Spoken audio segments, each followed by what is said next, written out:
పాపము బహు భారమైనది కనుకను నేను దిగిపోయి నా ఎత్తుకు వచ్చిన ఆ మాట చొప్పుననే వారు సంపూర్ణంగా చేసిన లేదో చూచెదనని చేయని ఎడల నేను తెలుసుకుందనని. ఈ యొక్క సొదొమ పట్టణం గురించి యేసుప్రభు వారు ఈ యొక్క దేవుడు మనకి సెలవిస్తున్నాడు. అక్కడంతా ఘోర పాపంతో నిండిపోయిందంట. అక్కడ వాయ వరుసలు లేవు, చిన్న పెద్ద లేదు, అందరూ పాపం చేస్తూ ఉంటున్నారు. ఆ యొక్క పట్టణంలో ఎవరున్నారు? లోతు భార్య, లోతు కుటుంబం ఉంది. అక్కడ మనం ముందు చూస్తే మనకి తెలియజేస్తూ ఉన్నాడు. చూడండి 13వ అధ్యాయము. ఇంతకు ముందు ఆ యొక్క సొదొమ పట్టణం ఎలా ఉందో చూడండి. 13వ అధ్యాయము 10వ వచనం. లోతు తన కన్నులు ఎత్తి యొర్దాను ప్రాంతమంతటిని చూచెను. యెహోవా సొదొమ గొమొర్రా అను పట్టణములను నాశనం చేయక మునుపు సోయాలు వచ్చే వరకు అదంతా యెహోవా తోట వలె, ఐగుప్తు దేశం వలె నీళ్లు పారే దేశమై ఉంది. అదంతా ఎలా ఉందంట? తోటలాగా చక్కగా పచ్చగా. ఆ యొక్క సొదొమ ప్రాంతం అంతా సోయారు వరకు నీళ్లు పారే దేశం. అంటే నీళ్ళు ఎలా పారితే చక్కగా అందంగా ఉంటుంది కదా.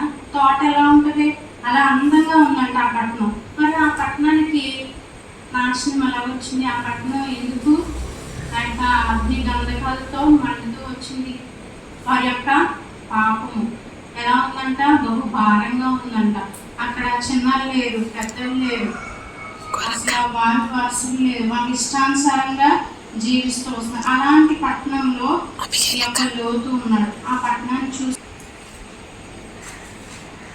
ఆదికాండం 18, 20, 21 మనం చదువుకున్నాం కదా. అదంతా ఎలా ఉందంటే చెప్తున్నారు అనమాట. అప్పుడు ఇది ఎవరితో చెప్తున్నారంటే అబ్రహాంతో చెప్తున్నారు. నేను అక్కడికి వెళ్తాను, అక్కడికి వెళ్ళి పరిస్థితి ఎలా ఉందంటే చూస్తానంటే ఈ అబ్రహాం రిక్వెస్ట్ చేస్తాను, ప్రభు నీతిమంతులు ఉంటే ఒక 50 మంది ఉంటే కనుక వదిలేస్తావా, నాశనం చేయకుండా ఉంటావా? ఒక 10 మంది ఉంటే చివరికి 50, 70 అలా అనుకుంటా 10 మంది ఉన్నా సరే నాశనం చేయకుండా ఉంటావా అని ప్రభు దగ్గర మాట్లాడుతూ వస్తున్నారు. ప్రభుకి ఇంకా ఇతని మాటలు విసుకొచ్చి అతని మాటలు చాలించి వెళ్ళిపోయాడు. వెళ్ళిపోయిన తర్వాత ఎక్కడికి వెళ్ళాడంటే ఆ పట్టణానికి వెళ్ళినప్పుడు చూసినప్పుడు అంతా చాలా భయంకరమైన ప్లేస్ లాగా ఉంది. ఆ ప్లేస్లోకి ఎవరంటే 2 మనుషులు, దేవదూతలు మనుషుల రూపంలోకి వస్తున్నారు. చూడండి 19వ అధ్యాయం 1వ వచనం నుంచి మనం చదువుకుందాం. ఆ సాయంకాలం మందు ఆ 2 దేవదూతలు సొదొమ చేరినప్పటికీ లోతు సొదొమ గమని యొద్ద కూర్చుండి ఉండేది. లోతు వారిని చూసి వారిని ఎదుర్కొన్నటకు లేచి సాష్టాంగ నమస్కారం చేసి, నా ప్రభువులారా దయచేసి మీ దాసుని ఇంటికి వచ్చి రాత్రి వెళ్ళవచ్చు కాళ్ళు పడుతున్నామని మీరు పెందలకన్నా లేచి మీ త్రోవను వెళ్ళవచ్చునని. అందుకు వారు అలాగూ చేశారు. వాళ్ళు అలాగూ కాదు, నడివీధుల్లో రాత్రి వెళ్ళగొచ్చదమని చెప్పారు. అయినా అతను మిగిలిన బలవంతం చేసినలా అతని తట్టు తిరిగి వాళ్ళ ఇంట్లోకి ప్రవేశం చేశారు. అయితే వారికి విందు తయారు చేశారు. ఎవరు చేశారంటే విందు లోతు చేశారు. అక్కడ లోతు భార్య ఉందండి, విందు చేస్తాను అన్నది, కానీ లోతు భార్య విందు చేయలేదు. మన ఇంటికి ఎవరైనా వచ్చినప్పుడు మనం ఏం చేస్తాం? ఆడవాళ్ళం మనమే చేస్తాం, మనమే విందు తయారు చేస్తాం, మనమే వాళ్ళకి కావాల్సిన మంచి మంచి ఫుడ్ మనం ప్రిపేర్ చేస్తాం. కానీ ఈమె పట్టించుకోలేదు వాళ్ళు వచ్చినప్పుడు. చూడండి 3వ వచనం చదువుదాం. ఆయనను అతని మిక్కిలి బలవంతం చేసినప్పుడు వారు అతని తట్టు తిరిగి అతని వెంట ప్రవేశించేది. అతడు అనుంది, ఆమె అనుందా? ఆమె అని లేదు, ఆమె విందు చేయలేదు, అతడు చేస్తాడు విందు. అదే చూడండి 18వ అధ్యాయంలో చూద్దాం, మొదటి నుంచి చదువుతాం. మరియు మమ్రే దగ్గరున్న సింధూర వనంలో అబ్రహాము ఎండవేళ గుడారపు ద్వారం ముందు కూర్చుని ఉన్నప్పుడు యెహోవా అతనికి కనబడెను. అతడు కన్ను ఎత్తి చూసినప్పుడు 3 మనుషులు అతని ఎదుట నిలబడి ఉండేది. అతడు వారిని చూసి గుడారపు వాకిటి నుండి వారిని ఎదుర్కొన్నట్టుగా పరిగెత్తుకుని నేల పట్టుకుని, ప్రభువా, ఈ కటాక్షం నా మీద ఉన్న ఎడల ఇప్పుడు నీ దాసుని దాటిపోవద్దు అని రమ్మని. సేమ్ ఇక్కడ అబ్రహాం కూడా అడిగాడు, ఇక్కడ లోతు కూడా అడిగాడు. కానీ ఇక్కడ బిందు ఎవరు చేశారో చూడండి. అబ్రహాము 6వ వచనం, అబ్రహాము గుడారంలో ఉన్న షారా యొద్దకు త్వరగాడు, నీవు త్వరపడి 3 మానికల మెత్తని పిండి తెచ్చి పిసికి రొట్టెలు చేయమని చెప్పాను. అక్కడ ఎవరికి చెప్పారండి? షారాకి చెప్పారు. తను చేసిందా? చేసింది. కానీ ఇక్కడ లోతు అయితే చేయలేదు.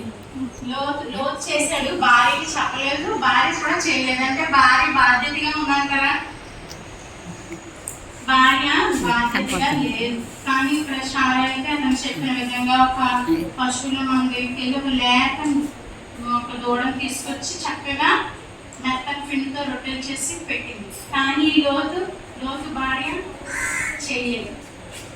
ఇక్కడ ఆమె పరిస్థితి ఎలా ఉందంటే భర్తకి లోపడట్లేదు, ఇంటికి వచ్చే వరకు ఆతిథ్యము ఇవ్వట్లేదు. అంటే ఎవరొస్తే నాకేంటి అన్నట్టు ఆమె స్వభావం ఉంది, అలా పట్టింపు లేకుండా ఉంది. ఒక గృహిణిగా ఆమె ఏమైంది? ఓడిపోయింది. ఒక గృహిణిగా ఆమె లేదు, ఒక మంచి గృహిణిగా ఆమె లేదు. 19:3 చూడండి, ఆమె బిందు చేసినట్టుగా అయితే మనకి కనబడట్లేదు. అతడు తట్టు తిరిగి అతని ఇంటి ప్రవేశం చేశాను, అతడు బిందు చేశానని ఉంది. నాకు స్పష్టంగా రాయబడుతూ వచ్చింది. కాబట్టి ఆమె ఆతిథ్యం ఇచ్చట్లో ఆమె ఓడిపోయింది. అలాగే చూడండి, ఈ యొక్క పరిస్థితి అంతా ఎలా ఉందంటే, మరి ఇంత ఘోరంగా ఉంది కదా సొదొమ గొమొర్రా, దేనికి నేను నాశనం చేయాలనుకుంటున్నానని చెప్పేసి ఆ యొక్క 2 మనుషుల్ని ఆ యొక్క సొదొమ గొమొర్రా ప్రాంతానికి పంపించినప్పుడు ఆ మాట లోతుకి చెప్పినప్పుడు మీరు ఇక్కడి నుంచి వెళ్ళిపోండి, నేను ఈ పట్టణాన్ని నాశనం చేయాలనుకుంటున్నానని చెప్పేసి దేవుడు కనికరం ఎవరి మీద ఉందండి? ఇప్పుడు లోతు కుటుంబం పైన ఉంది. మరి ఆ కుటుంబం పైన ఉంది కాబట్టి మరి లోతు భార్య మాటలో విని తన భర్తకి విధేయత చూపించి ఉండాలా? కానీ అలా లేదు. చూడండి,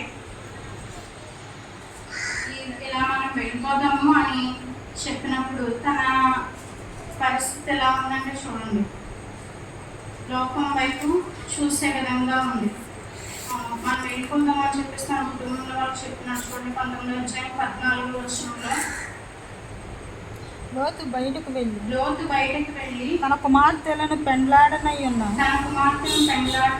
తన అల్లులతో మాటలాడి లెండి, ఈ చోటు విడిచిపెట్టి రండి, యెహోవా ఈ పట్టణం నాశనం చేయబోతున్నాడని చెప్పింది. అయితే అతడు తన అల్లుల దృష్టికి ఎగతాళి చేయవాని వలె ఉండేది.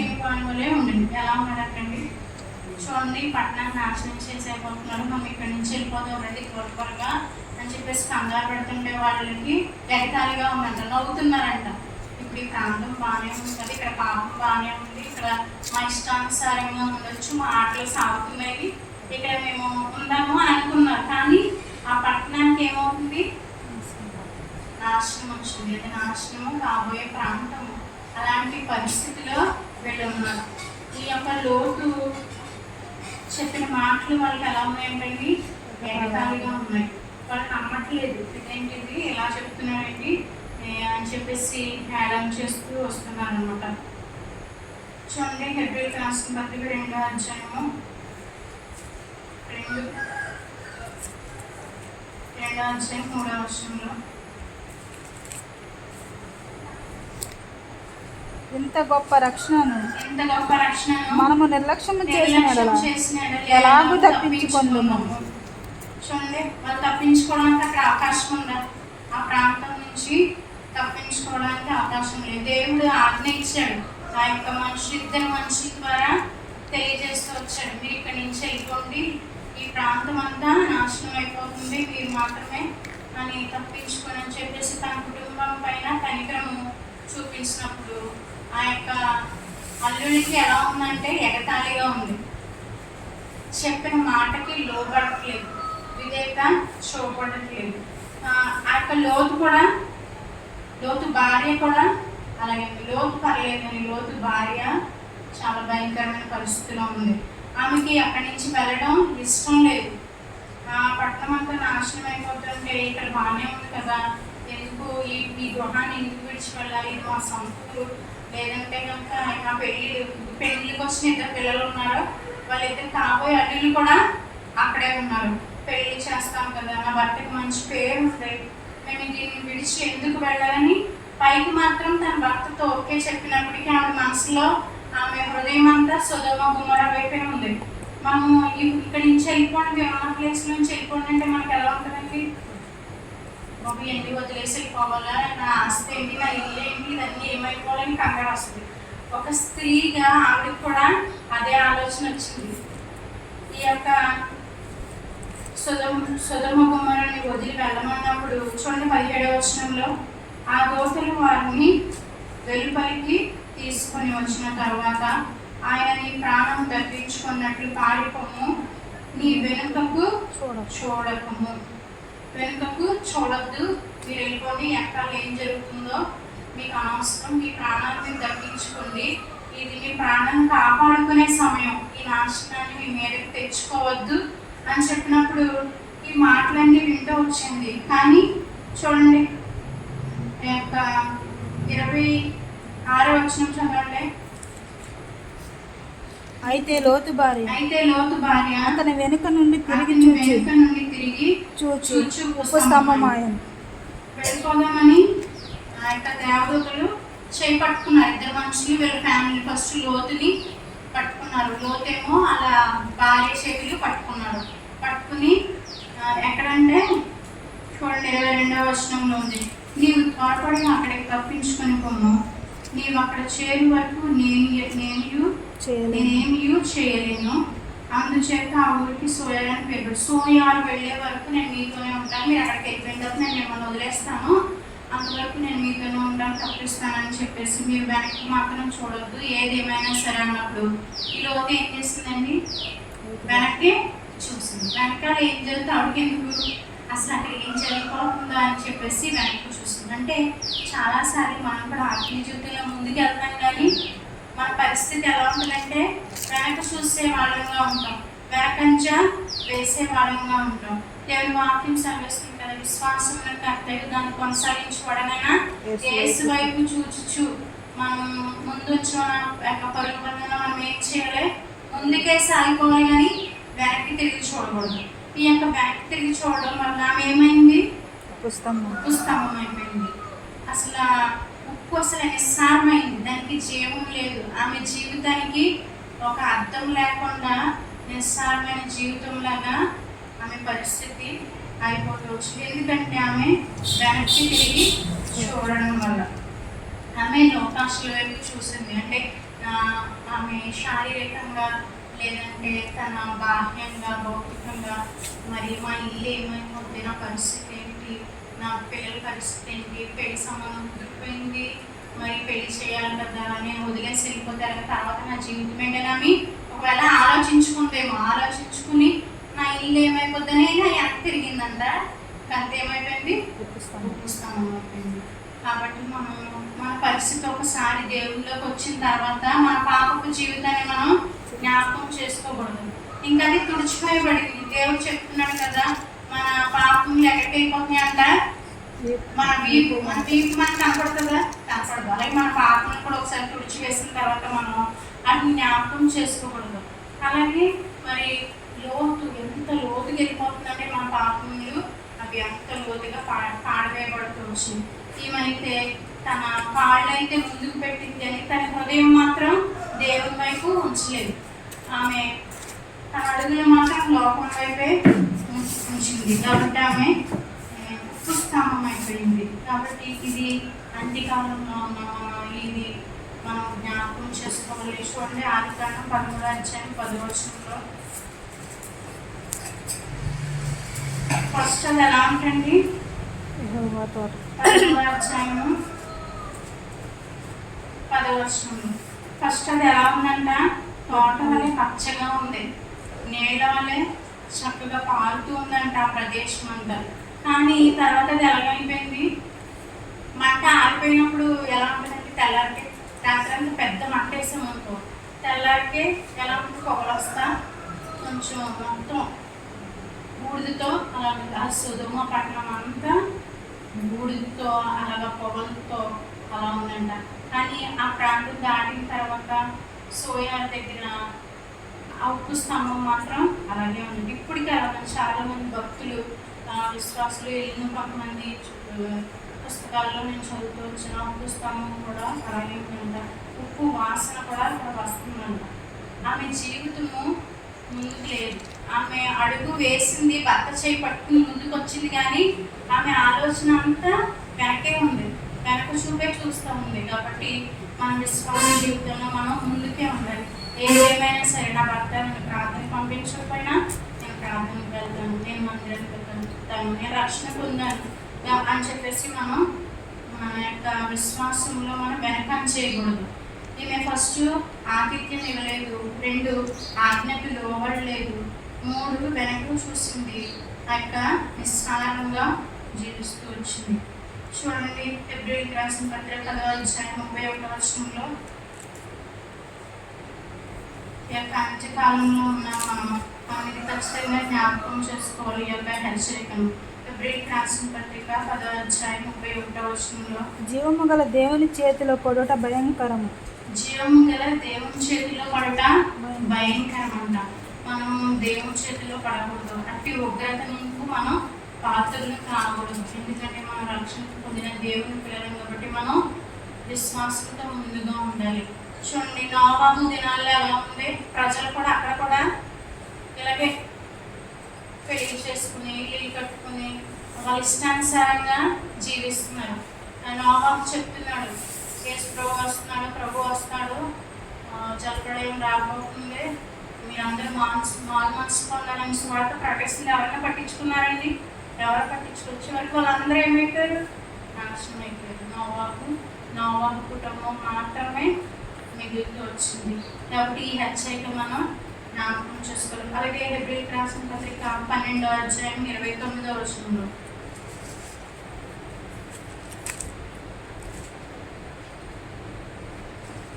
నిశ్చలమైన రాజ్యమును పొంది దైవకృప కలిగి ఉందము.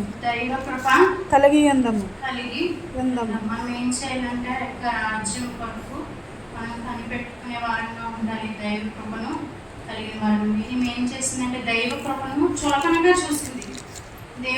దేవుడు చూపిన యొక్క మాటకి ఇప్పుడే చులకనగా ఉంది. అంటే వెనక చూడొద్దంటే చూసింది, చెప్పిన మాట వినలేదు, ఆజ్ఞకు లోబడలేదు. కాబట్టి మనం లోబడే జీవితం కలిగి ఉండాలి. ఎప్పుడైతే మనం లోబడతామో అప్పుడు మనం భర్త దగ్గర కానీ సంఘంలో కానీ మనం ఎక్కడైతే లోబడి విధేయత చూపిస్తామో అప్పుడు మనకి దాంట్లో ఉంటుంది. అంతేగాని మనం హెచ్చించుకుని గర్వంగా ముందుకెళ్తే మన జీవితాలు అక్కడితోనే అయిపోయే పరిస్థితిలో ఉంటుంది. అంటే లోతు జీవితం నిస్సారం అయిపోయింది. ఆమె నేను నా పరిస్థితి ఏంటి, నా ఇల్లు వదిలేసి వస్తున్నాను అని చెప్పేసి ఆలోచించింది, కానీ ఆమె జీవితంలో ఓడిపోయిందిగా ఉంది. ఆతిథ్యం ఇచ్చే విషయంలో ఓడిపోయింది, మళ్ళీ వెనకందు చూస్తూ వచ్చింది, లోకాశల్లో ఉంది, లోకాన్ని ప్రేమిస్తూ వచ్చింది. మనం లోకాన్ని ప్రేమిస్తే మన జీవితం అంతే. మనం లోకంలో ఉండకూడదు, మనం దేవుణ్ణి ప్రేమించే వారంగా ఉండాలి. చూడండి ఇంకొక స్త్రీ కూడా ఉంది, ఇలాంటి గర్వించిన స్త్రీ, లోబడిన స్త్రీ ఒక ఆమె ఉంది.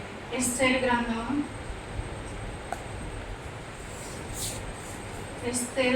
1:1 మన వచనం చదువుదాం. ఇక్కడ మనకి బస్తీ కనపడుతుంది.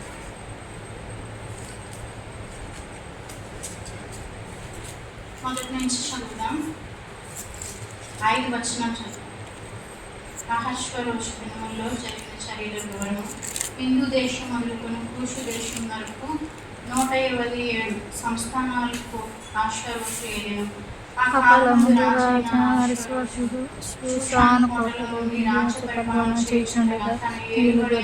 మూడవ సంవత్సరం తన సేవకుల చేయించను.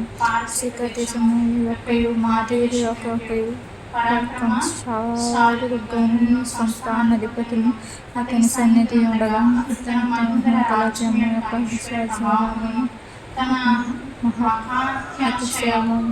ఘనతను అనేక దినములు అనగా 180 దినములు కనపరచును. ఆ దినములు గడిచిన తర్వాత రాజు షూషాను కోటలో అల్పులకి గనులైన వారికి గనులైన అందరికీ ఏం చేశాడంట? గొప్ప విందు చేశాడంట. విందు చేసి తన రాజ్యం గురించి తెలియజేయాలి.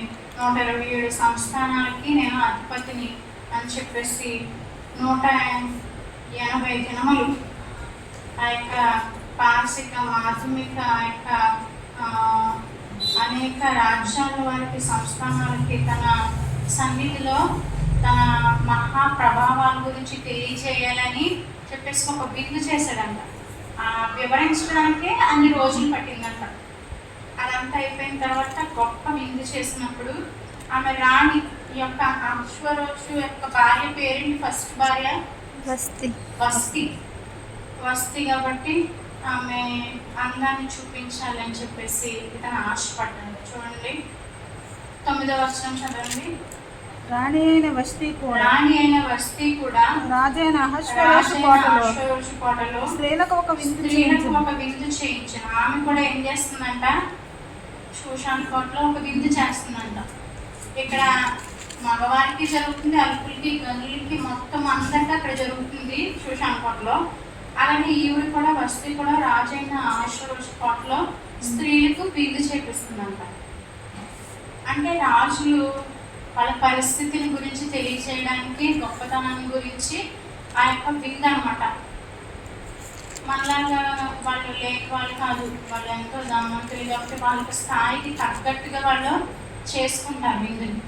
అలాగే ఆ రాజు కూడా తనకు స్థాయికి తగ్గట్టు అల్పులకి గనులైన వారికి మొత్తం అందరికి జనులందరికీ ఆ కోటలో గొప్ప విందు.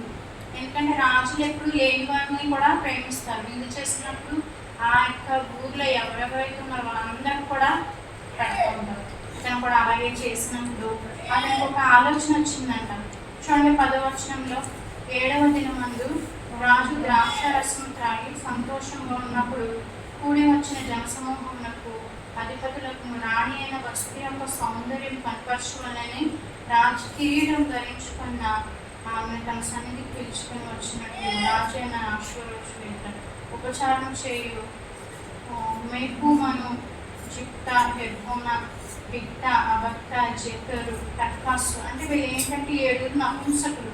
వాళ్ళకి ఆజ్ఞాపించాడంట.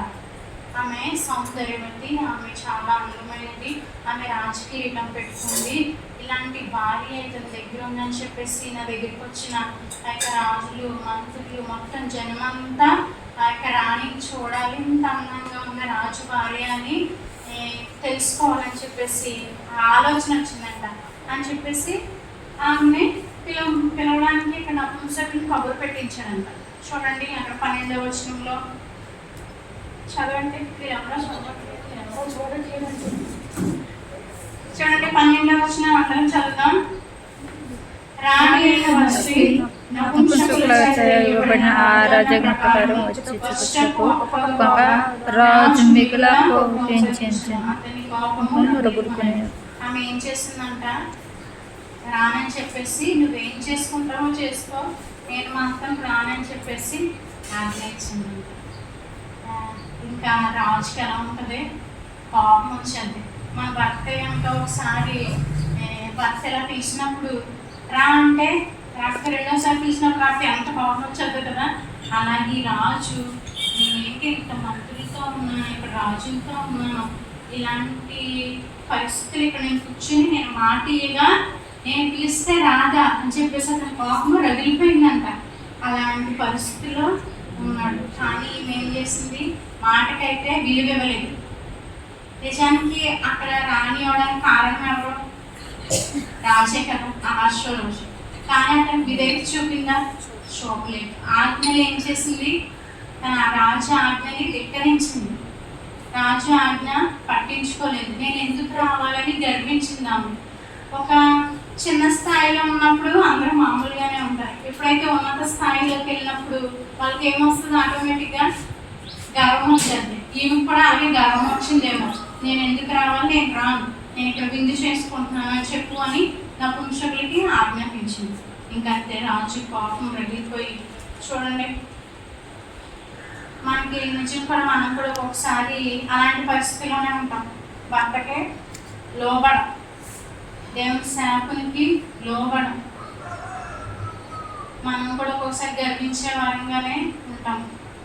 దేవుని మాట శాపకుని ద్వారా చెప్పినప్పుడు మనం లోబడం. ఎప్పుడైతే గద్దింపుకి లోబడతారో వాళ్ళ ఆశీర్వాదానికి మంచి స్థాయికి వెళ్తారు. మనం ఎప్పుడైతే కనుక నేను గద్దింపు స్వీకరించునని మానేస్తామో మనం పతనానికి, చూడండి గర్వం నాశనానికి ముందు ఏం నడుస్తుందంట, గర్వం నడుస్తుందంట. ఈవిడికి కూడా అదే గర్వం వచ్చింది. చూడండి సామెతలు 8:13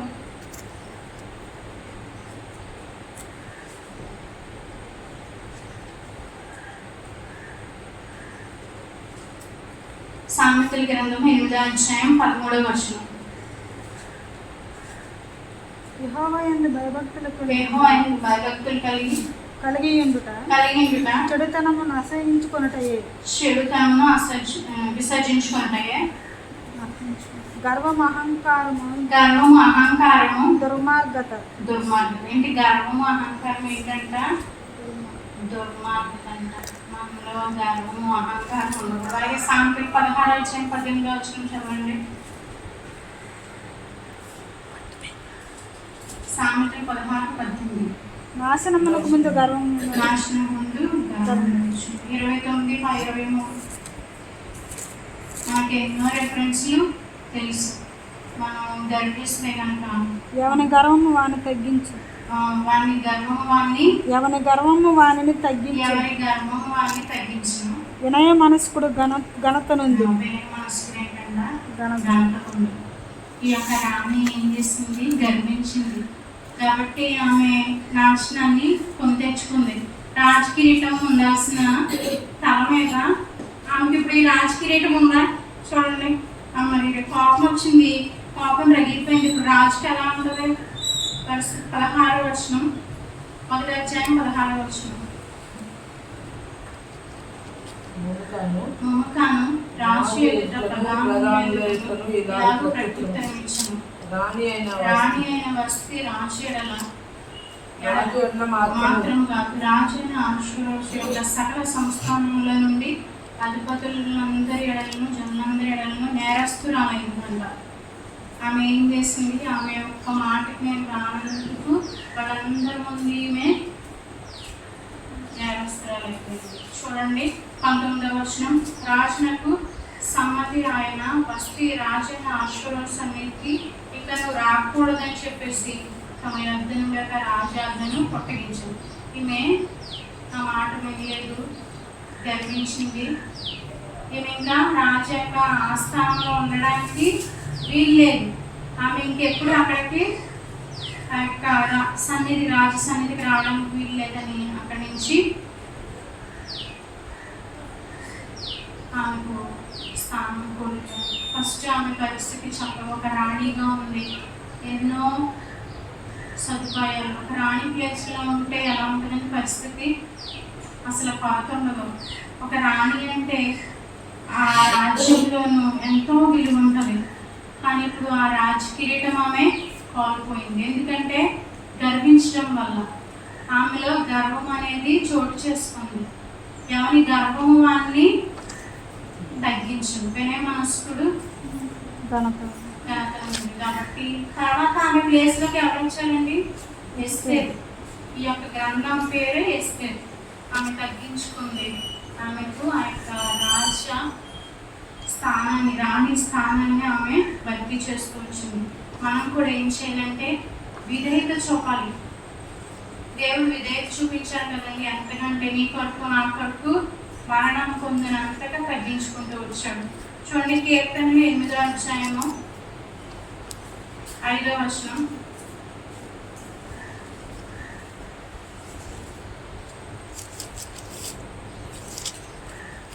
కీర్తనలు 8వ అధ్యాయము 5వ వచనం.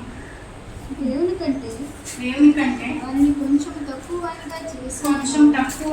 చేసుకుని మహిమా ప్రభావ కిరీటములు ధరింపజేసి ఉన్నారు. మహిమా ప్రభావ కిరీటం అదేంటంటండి? నా యొక్క కిరీటం, మహిమా ప్రభావ కిరీటాలు మనకి ధరింపజేసేవాడు మన దేవుడు.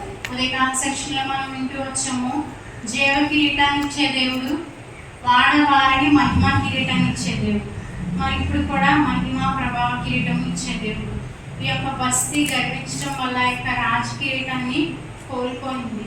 మనం మన జీవితంలో ఒకవేళ గర్విస్తున్నామేమో, నీలో గర్వం అనే చిన్న ఆలోచన వచ్చినా దయచేసి అది పోగొట్టుకొని. ఎందుకంటే నాశనం ముందు గర్వం నడుస్తుంది. మనలో ఒక గర్వం వచ్చిందంటే మనం మెట్టు ఎక్కామంటే అక్కడి నుంచి కింద పడిపోతాం అంతే.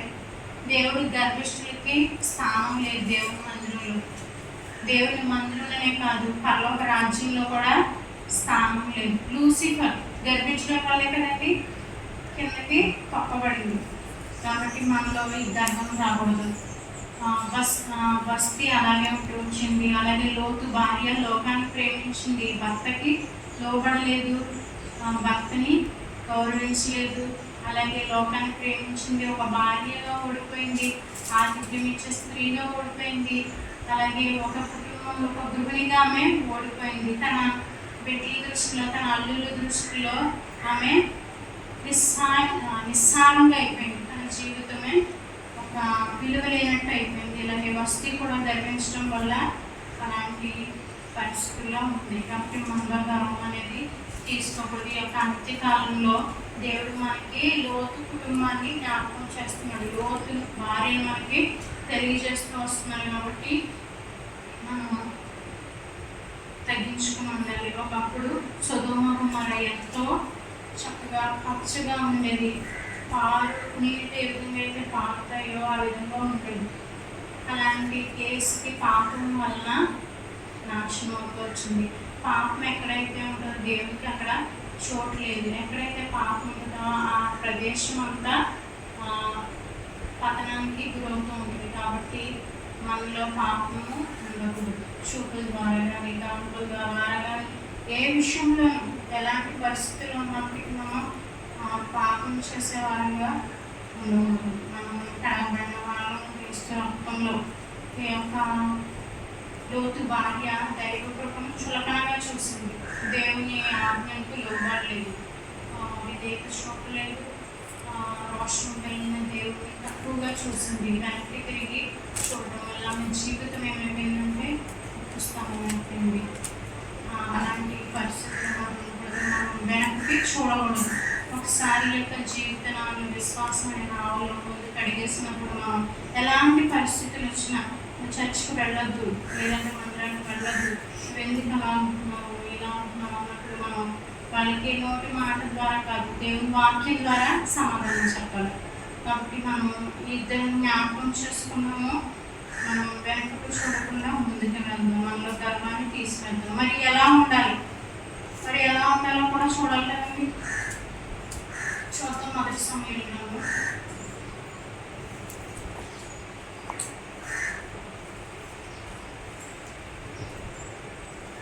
25వ అధ్యాయము. అక్కడ ఒక స్త్రీ కనబడుతుంది. మీకు ఎవరికైనా కనబడితే నాకు చెప్పండి. ఆ స్త్రీ పేరు అబీగైల్.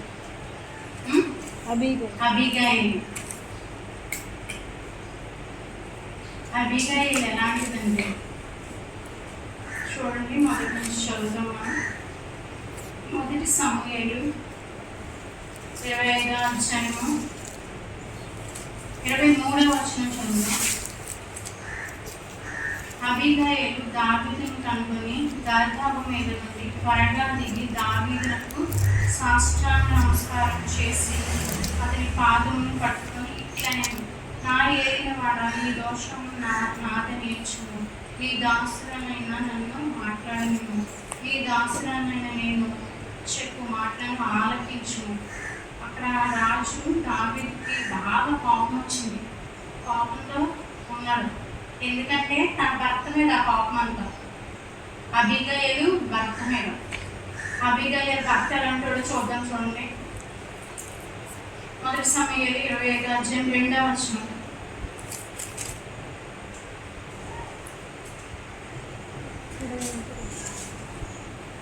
కర్మేలులోని కర్మేలులోని మాయోను నందు ఆస్తి గలవాడు ఒకడు కాపురం ఉండెను. ఒకడు కాపురం ఉండెను. అతడు బహు అతడు భాగ్యవంతుడు. బహు భాగ్యవంతుడు. అతనికి 3,000 గొర్రెలను 3,000 గొర్రెలను 1000 మేకలను 1000 ఉండెను. మేకలను ఉండెను. అతడు కర్మేలులో అతడు కర్మేలులో తన గొర్రెల బొచ్చు తన కత్తిరించుటకై పోయి ఉండెను. కత్తిరించుటకై పోయి ఉండెను. అతని పేరు నాబాలు. అతని పేరు నాబాలు. అతని భార్య పేరు అబీగయీలు. అబీగయీలు. ఈ స్త్రీ సుబుద్ధి గలదై ఈ స్త్రీ సుబుద్ధి గలది. రూపశ్రీ ఇక్కడ అయి ఎవరండి ఉండెను. ఫస్ట్ మనకి కనబడేది? నాబాల్ క్యారెక్టర్ చూద్దాం. నాబాల్ ఎలాంటిదో చూద్దాం. తర్వాత అబీగయీలు ఎలాంటిదో చూద్దాం. అబీగయీలు ఎలాంటిదో చూద్దాం. తర్వాత దావీదు ఎలాంటిదో చూద్దాం. ముగ్గురు.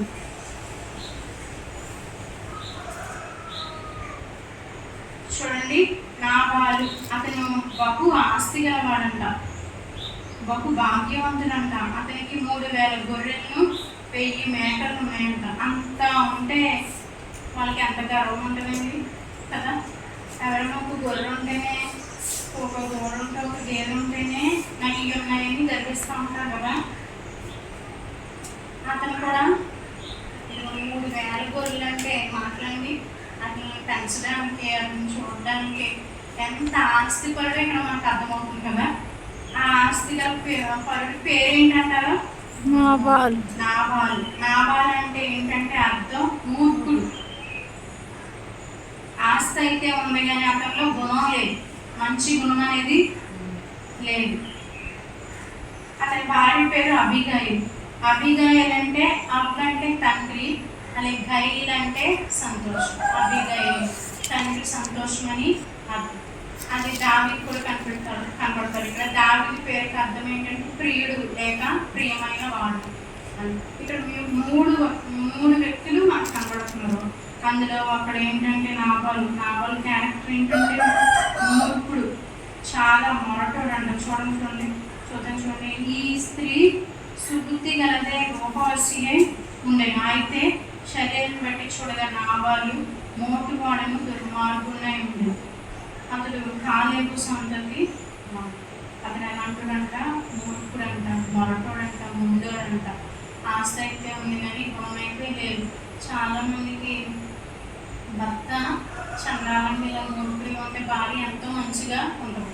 భార్య మంచిగా ఉన్న వాళ్ళకి భర్త ఏమో చాలా చండాలంగాను మూర్ఖుల్లాగా ఉండేవాళ్ళు దొరుకుతారు కదా. కానీ ఈమె అయితే ఏం చేసిందంటే మూర్ఖుడితో నేను ఉండలేను, కాపురం చేయలేదని వదలలేదు. ఇక్కడ అంటుంది కదా, ఈ దోషం నాదని ఎంచును. అతను చేసిన తప్పుల్ని ఆమె మీద